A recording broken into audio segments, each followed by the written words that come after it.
It is all too much. I just can't take it. I have to do everything. I feel like Gumby. I'm being pulled in so many directions.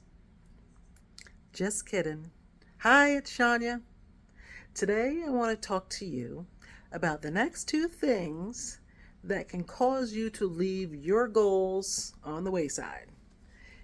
The things that, the big plans, the best laid plans, the big lofty goals and dreams that we all should have. Today I want to talk about two other reasons why we don't follow through with them. And I'm going to go over those two that I think are part of the 10 in this 5-part series that I have going on, Goals to Nowhere. Thank you for watching. If you're new to my channel, welcome. If you are returning, I appreciate you being here. I'm Shania. I love to communicate with other humans. I love to conversate about things that we experience in life. As I'm evolving with grace, I'm a certified life coach. I work 9 to 5, happily married mom of 3 amazing fur people, and I am a human just like you having this lived experience. Sorry for the noise. My 20-pound pit bull is acting crazy.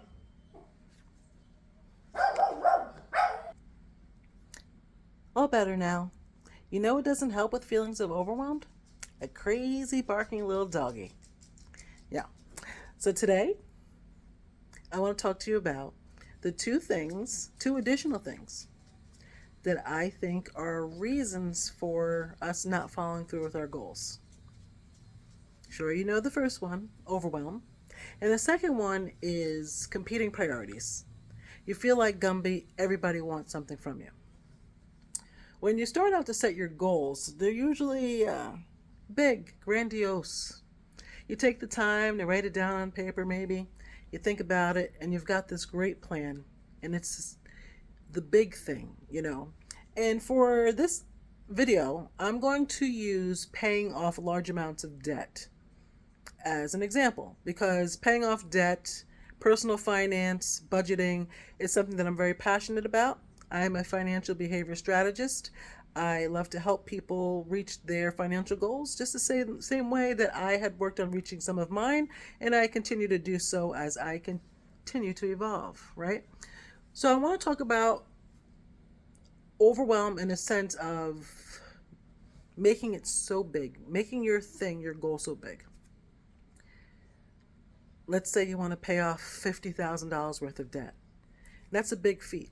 And it's going to take time and patience and perseverance and determination.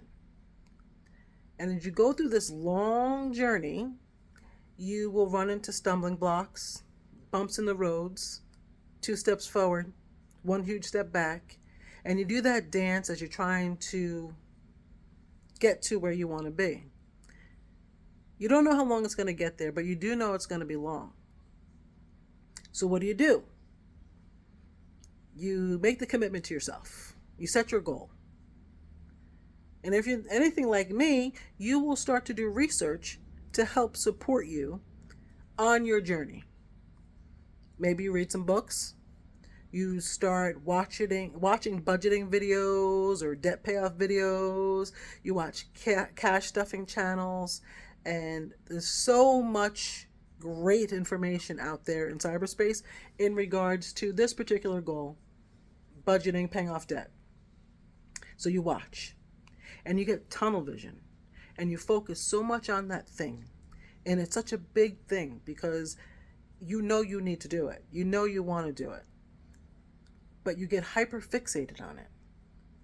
And you spend so much time investigating the goal on how to get better, how to do more. And then you know what happens? You take a trip to the comparison factory. Social media can be a comparison factory.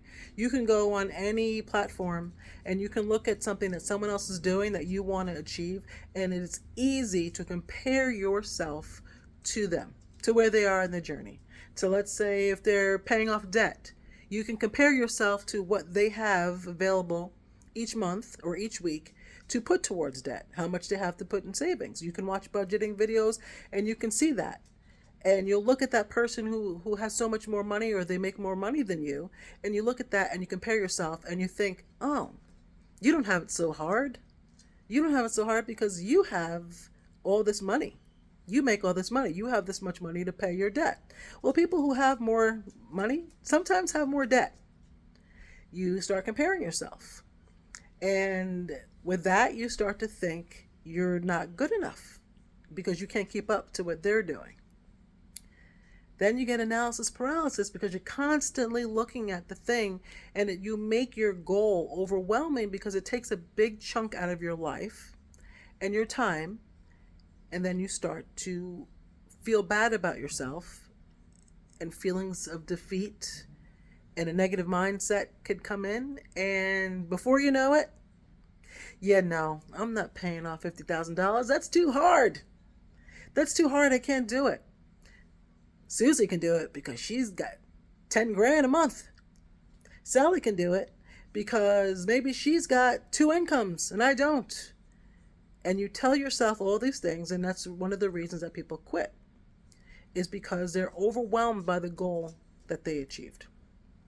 I'm going to talk to you about both of those things, and I'm going to give you some ideas that you can use to help combat it. Some tools to put in your toolbox. Yes. The other thing that I had mentioned is competing priorities.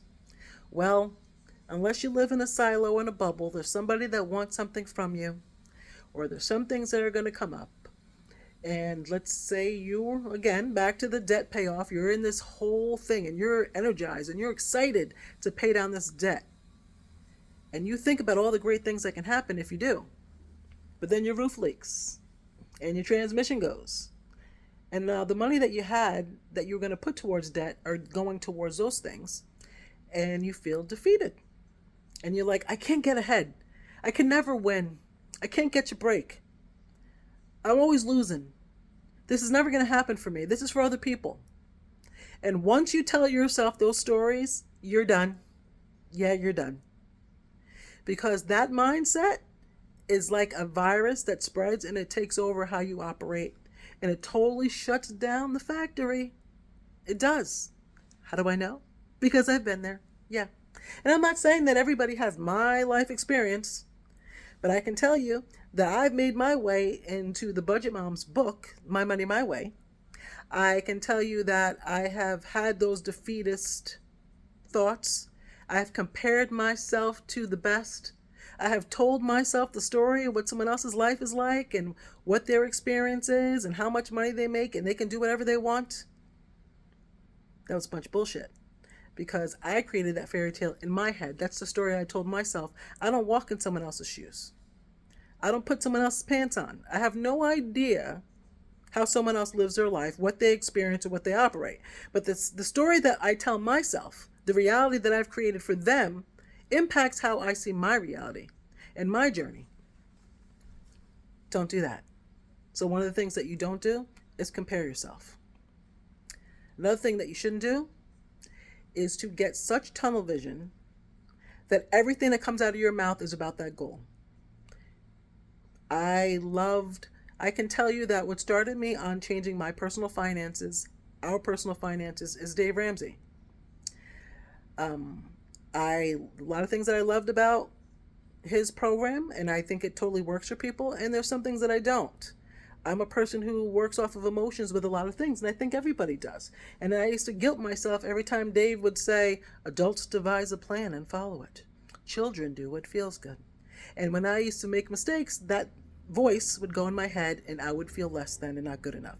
So I had to figure out what works for me. And later on, I found the Budget Mom. And the idea of my money, my way, yeah, it resonates with me. But I did learn a lot from Dave Ramsey. And like I said, he is what got me started. That debt-free scream is what got me started on my personal finance journey and why my personal finance situation is a total 360 from what it used to be. But this is what I did. I would listen to the book. I would listen to the podcasts. I would listen to everybody's debt-free screams. I would listen to how long it took people to pay off their debt. Yes, I did. And when I listen to the Debt Free Screams, I'm like, oh my God, it's so inspiring. It's so inspiring. And then I would listen to it and I'm like, oh, it took you 2 years to pay off $100,000? Well, in this example, $50,000 should take me no time at all. Oh, they only make $40,000 a year? Oh, I make a lot more than $40,000 a year. That should take me no time. And then you put the pressure on and the pressure. And then when you don't get to where you want to be, it becomes defeating. Because now you're looking at the metric through somebody else's lenses, not your own. You're looking at it from someone else. You get overwhelmed because it's like, this is going to take forever. How long do I got to eat rice and beans? Your girl loves rice and beans. I could probably eat rice and beans every day with a good protein, but I ain't eating just rice and beans. Okay, this is not me. So I look at it like that. And then I struggle because it's not going fast enough. Because you know what happened? A competing priority showed up. The roof, the transmission, and this particular. Now this is fiction and nonfiction, but you're getting the reality of what I'm trying to say. I hope you're picking up what I'm putting down here, right? So I got so engrossed. And when it didn't go on the track that I wanted it to be, I beat myself up. I looked at it and I'm like, why couldn't you just? Why don't you have self-control? Why couldn't you just? You see, these people did what they screamed. They're happy. They're excited. Why couldn't you just do what you say you're going to do? Why can't you ever show up for yourself? Why can't you follow through for you? Why can't you finish what you start? That is the song that goes through so many people's head. And the sister, if that is your song, change the damn station. Change the station. It does not do you any good. But I'm going to tell you things that can do you some good. Overwhelm. Don't get so caught up in the thing. Sit down with a nice cup of tea or coffee, any beverage of your choice, with paper and a pen, a journal, a notebook, and write down what your goal is. But more importantly, write down why you want this goal. What does this goal mean to you? What does it feel like to have accomplished that goal? Picture your life after that goal is accomplished. Is it good? What do you feel like? But do it like as if you were pretending you had a lemon inside in front of you and you were about to suck it and your mouth waters and it tastes real to you in your mind. That's how you need to look at your end game, your goal, the completion of your goal. What is your life going to be like? What does it look like? What does it feel like? Because when you can feel it, it's real to you. Once you do that, you look at it, you sit down, and you devise a plan and say what you want to do. But you need to take that big plan and break it up into bite-sized pieces. You need to say, okay, I'm giving myself 2 years to pay off $50,000. What does that look like in 1 year? Okay, what do I need to do to stay on track in that 1 year? What does that mean each month so that I can measure my metrics and see where I'm coming and where I'm going? Where does that look every week? So maybe you check in with your goal and you look at your smaller goals each week, and then you can see where you are if you are getting closer to that. This is why, if you watch the first video, I do touch upon how motivation is not the catalyst for this type of change, but being able to document and measure your success is important because you can see where you were. Oops.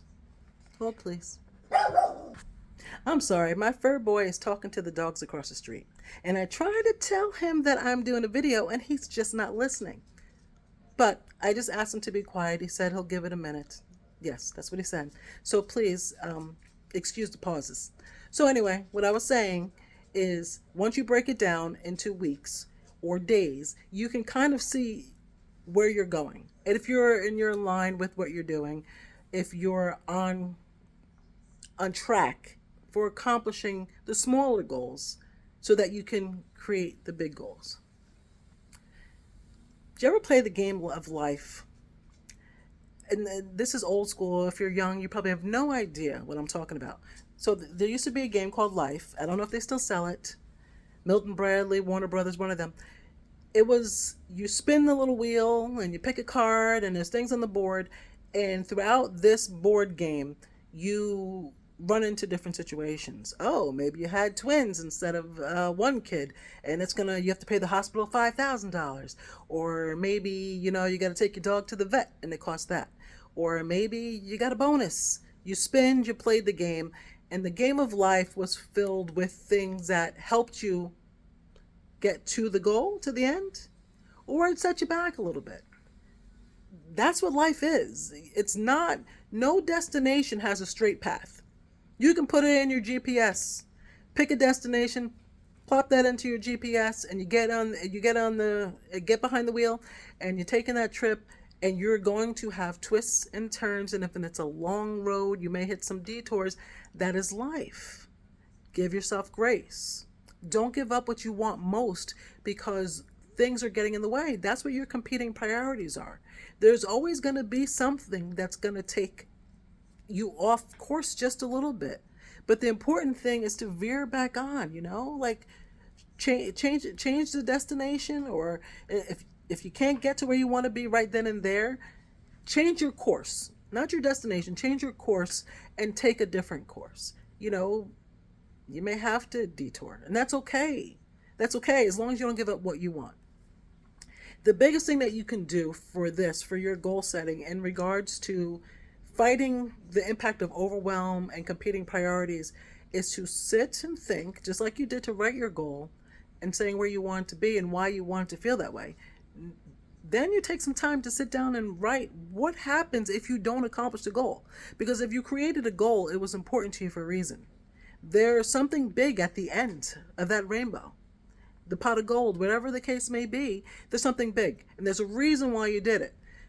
But you need to determine, what do you lose by not completing the goal? Let's say it's the $50,000. Let's stick with that. You were supposed to pay off $50,000 worth of debt. Well, you gave up on it because it was overwhelming, too hard, or you had other priorities and you just couldn't stick to it. What is the opportunity cost for that? What is the downside of not completing that goal? Maybe it's you can't travel, or maybe you want to retire at a certain age. Well, now you can't because you got $50,000 of debt hanging around your neck and you can't retire. You need to look at what it's going to cost you not to follow through. So as much as it's important to determine why you want to do something and jump in, it is even more important to determine what happens if you don't follow through. And I need you to think about that. And go back to video 1 if this is the first one that you saw, because in that video I talk about 2 other reasons. There's 10 reasons altogether as to why I feel that our goals often get left to the wayside. Like the road to hell is paved with good intentions. And that's exactly where our goals end up if we let other things, whether it's our mindset, outside forces, what other people are doing, what other people say, listen to everybody else's advice, someone else telling you what to do and how to do it. No. Only you know what you're willing to do or what not to do. As a life coach, certified life coach, I can sit here and tell you that I can tell you what to do. I can tell you what to do all the time. This is not me coaching you. This is me having a life conversation. Because one thing that I do know about coaching, the essence of that is that the answers are inside of you. Because only you know what you're willing to do, what you're not willing to do. I can give you 10 tips. I can go through all these things, but only you know what you're willing to sacrifice, what you're willing to try, what you're willing to learn. These are just some tools to put in your toolbox. Whether you pick up that hammer, sister, is all on you. You got this. You can figure this out. You can do this. You can do this. Nothing worth having is easy. Don't let yourself down. I really appreciate you watching with my crazy dog barking and me having to hit pause, and your girl loves a good scenario. Please, I am still fairly new to YouTube and I'm getting a really nice response from people, because exactly what I wanted to do was to connect to others and talk about life's evolution in all different areas and aspects of our world, our lives, that we do this adulting thing. I am loving connecting with you guys. Please like, subscribe, and share, because it really helps my channel. And one of the things, if you watch my old videos, is I am learning to ask for what I need and what I want. And I really need you to like, subscribe, share, comment. I appreciate you. Thank you, and have an amazing day.